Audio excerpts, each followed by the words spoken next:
Red. Red everywhere. Bright red all along the thin canvas walls. A body on the floor, its skull like a shattered egg, its face hard to recognize. It was Chac Andy's, or at least it used to be. 4 guild knights were crammed in the tiny tent after hearing the sound of a dying man's scream. The back wall was torn to ribbons. They followed a trail not 20 feet from the tent and found Dewberry. She was a bolai, a genetically modified human transformed into a beast of burden. Chac Andy's had been her mahout, and she was covered in blood.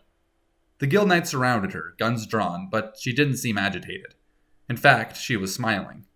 She was smiling when the knights screamed their abuse, when they tied her pinkies to the shins of her front leg, and when they fastened a shock collar around her neck. And she was even smiling when they led her back to a tiny, claustrophobic cage on the far side of the stable. She was left alone in the lockbox for the better part of an hour when Captain Talk Andes eventually walked up to her. There was a metal hook holstered to his hip, which he unfastened and held out to one side. When he clicked a button on the lower half of the hook, Dewberry heard a shrill electric surge. The metal shaft began to sizzle with heat. Captain Andes placed the hook onto the floor, then sat down before the claustrophobic cage. "Why did you do it?" he asked. "I wanted to." "Well, he was a harsh master, but he was also fair." Dewberry scoffed. "If you say so." "No, it's true. And I think you'll even learn to miss him." Dewberry did not respond. "But there's one thing I just can't figure out. Why didn't you run? You may not have gotten far, but you could have at least tried. There wasn't a fence, nor a perimeter wall. Nothing. Nothing more than a canvas tent, and you made quick work of that, so why not run?" She smirked. "Because I wanted to see the look on your face when you saw what I had done to your brother." Andy scowled, lifted his hook from the floor, and plunged it forward between the bars of the bull-eye's cage. On the end of the hook was a brand, and after some time to warm up, it was piping hot. Red, almost white. It sizzled against the bull-eye's skin. When Andy's pulled it back, it left a strange shape just above her eye. It looked something like a sideways lightning bolt with a perfect triangle on the right side. It was the mark of a man-killer. Captain Andes clicked the button for a second time, and the sound of electric coursing subsided. He placed the hook back on the floor, then looked up at the bull-eye in his little cage. "You know where I'm going to send you?" he asked. "No. I'm going to send you to Bethlehem. And do you know what they'll do to you there?" "No. They're going to work you, like you've never been worked before. And if you refuse, well, they're used to that. You see, I know you feel untouchable. In a little town like this, we've only got 3 bull-eyes. So what are we going to do? Kill you? Of course not. It's not worth the financial deficit. But Bethlehem's a bigger town than you're used to. And not only that, but they specialize in man-killers. Every town in 500 miles sends their man-killers to Bethlehem.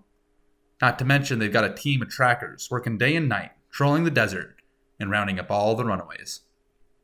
All that's to say, they have no problem with killing you. So if you fuck up, and I know you will, then they will churn you into fertilizer."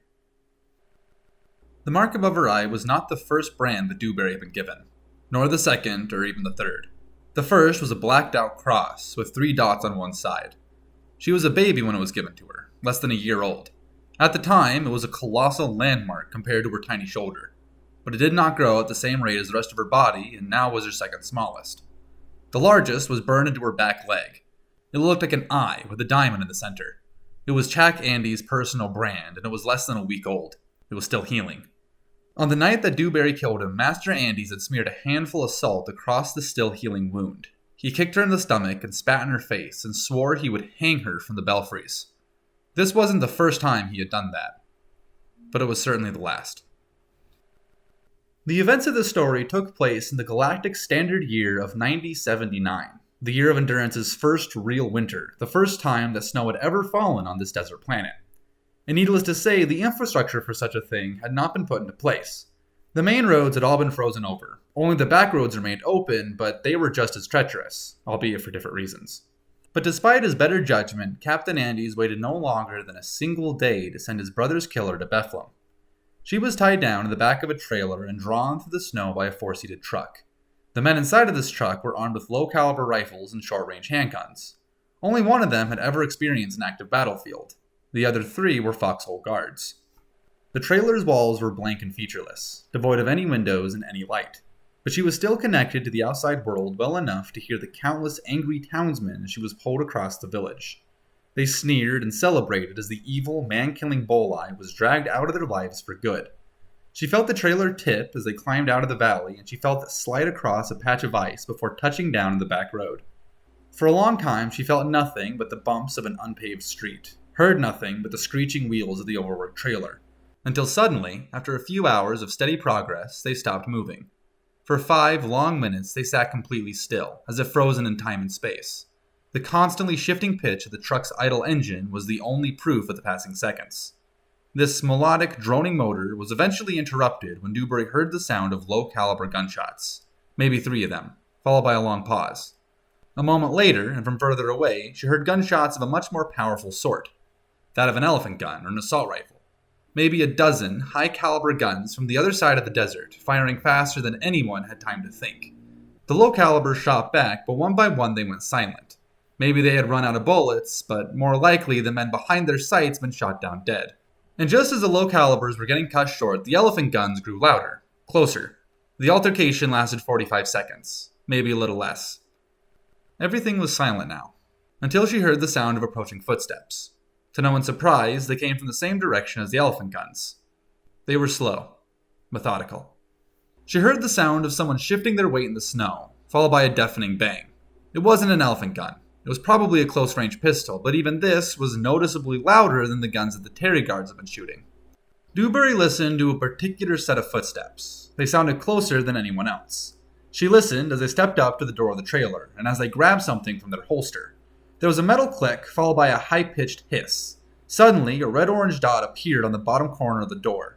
This little dot quickly stretched down to a jagged line, a line that reached about halfway up the door before the locks finally failed and the door swung open. There was a young woman standing outside. She was a tapestry of taken things and past victims. The mask of a Zorian missionary was pinned to her chest, beside a heroic holster which she wore like a sash. An Amelco brand long-range rifle was tied against her back, and she was holding a novelty plasma torch from the European ice trench. She gazed inside of the little trailer and grinned when she noticed Dewberry. Whoa, would you look at that? Hey, Bookie, come over here for a minute. A second woman walked up to the trailer door. Her wardrobe was much like the first, except for the fact that she had a bigger gun. What is it? She asked. Well, take a look. Fly pointed to the trailer's contents. When Buckets looked for herself, she continued her proposition. You've been saying we need to get ourselves a Bolai. Yeah, but not this one. Why the hell not? Buckets gestured to the Bolai's face. You see that mark? Just above her eye? That means she's a man-killer. Fly looked again, then asked. Is that true? You're a man-killer? Yeah, Dewberry replied. Well, shit. Fly lifted her rifle and nearly unloaded, but Dew cried out in protest before she could. Wait, whoa, hold on! Don't shoot! Well, why the hell not?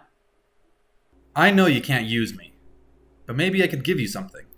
Buckets laughed. Like what? Your grooming nail? You're not exactly flush with physical resource. I'm not talking about resources.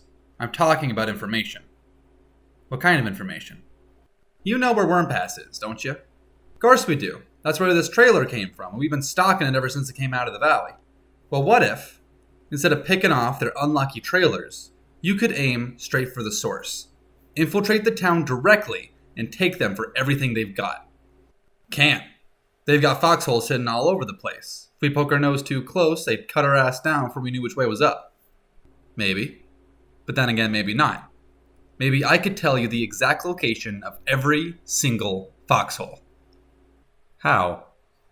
Because I'm the one that dug them. Oh shit, girlie! If that's true, then it's definitely worth considering. Oh, it's true. And you know what else? What's that? 3 of them boys you killed were foxhole guards. If you check their wallets, you'll find a key card that proves it. Buckets nudged Fly. Well, what you standing around for? Go check. Fly did exactly as she was told, and a little less than a minute later, she ran back to the trailer, slightly winded. It's true! It's true, I found the key cards. Alright. Well, so what? What exactly does that mean for us? Buckets asked. A couple of things. First things first, it means the foxholes are going to be understaffed. It means the guards will be working longer hours than they're used to, and that they'll be an easier target than ever before. And of course, it also means that you can use those key cards to get inside. But you'll need to work fast. Why? Well, it's a 2-day drive to Bethlehem, so no one back home is expecting those guards to return for another 3 days. But if you wait any longer than that, I'll bet they deactivate your cards. You're pretty smart for a man killer. No, I'm only a man killer because I'm smart. Right. Well, if you give us the location of those foxholes, then what's in it for you? You want us to let you go? That's exactly what I want. Well, that and one other thing. Before the dawn of the next day, chaos walked through Wyrm Pass. Bandits wore the blood of foxhole guards and bull eyes ran free. Trucks had caught fire and the houses were so thoroughly reduced that they seemed to have been plucked from their foundation. Pandemonium, the day of all devils. And it would have gone down as the bloodiest massacre in the early history of Endurance if only there had been any survivors to tell the tale. But despite the grim backdrop, Fly's expression was that of unfiltered joy. She skipped across the carnage with a 91st century pop song blaring from her headset. Along the way, she came across a guild knight. He'd been run over with an armored dune buggy. His ribs had all been crushed and his arms had both been shattered, but he was alive. Fly glanced at the front of his blood-stained lapel and counted the medals therein. Satisfied, she knelt down before him and asked, "Hey there, honey. What's your name?" The wounded captain coughed on his own blood, but did not respond. "If you tell me your name, I'll let you live. I'll even carry your fat ass someplace safe." The captain coughed again, then answered, "My name is Laurie Sankin." "Oh, well, never mind then." Fly stood, then shot that poor devil straight through the face. His body twitched, and his arms flailed about like noodles, and then he was still. She eventually found a concrete cabin on the north side of the valley. It was untouched, aside from a spattering of blood across the artifice. She jostled the door and found it was locked, but as far as it goes, this wasn't really a problem. With a level mind and even hand, she launched a slag bullet straight through the mechanized cylinder and kicked the door open. Once inside, she was met with a decorated man at a writing desk. He stood and tried to run, but the young bandit blasted a hole through his abdomen before he could get too far. He fell to the ground. Fly laughed. "You really thought you could outlast this shit by locking your goddamn door?" She threw the door shut, but since the hatch had been blown to pieces, it simply swung back open again. She knelt down for a better look at the man. He was a guild knight. She counted his medals and found that he, too, was a captain. "What's your name, darling?" The captain pressed his palm against the wound in his stomach. "What?" he asked in a whimper. "Your name, kid. What is it?" He grunted, then squirmed, but did not answer. "If you tell me your name, I'll let you live." "If you're so committed to letting me live, then you shouldn't have fucking shot me." "Come on, baby, that's all in the past. I'm talking about your future here. Just tell me your name and you'll walk out of here alive." Well, maybe not walk, but she laughed like an old witch. "But you'll get to leave." The captain spat a mouthful of blood onto the concrete floor, then sat up as best as he could. "Fine. My name is Captain Talk Andes. Satisfied?" The bandit chuckled. "Oh, you have no idea." In an instant, she leapt forward and grabbed him by the throat. She pushed him into the ground, then caught the novelty plasma torch out from its holster and plunged it into his cheek. With a fast and practiced hand, she scribbled a strange shape into his face. The outstretched arcs of a sideways lightning bolt severed the bridge of his nose and blinded his left eye. His right was bloodshot red with irritation, and an equilateral triangle, burned on the side of his face, had fused his lips together and cracked his once perfect teeth. With a job well done, Fly hitched her torch back to its holster and took a step back to appreciate the handiwork. The mangled captain kicked and screamed and rolled around on the floor, sliding through his own blood like a pig in its filth. Fly took a seat on the far side of the cabin and commenced to laughing. She laughed and laughed until she could hardly breathe. But as soon as she caught a breath, she left the captain with these parting words. "Oh, and I was supposed to tell you something, too. You remember Dewberry? Well, something came up, and she never made it to Bethlehem. She sends her regards."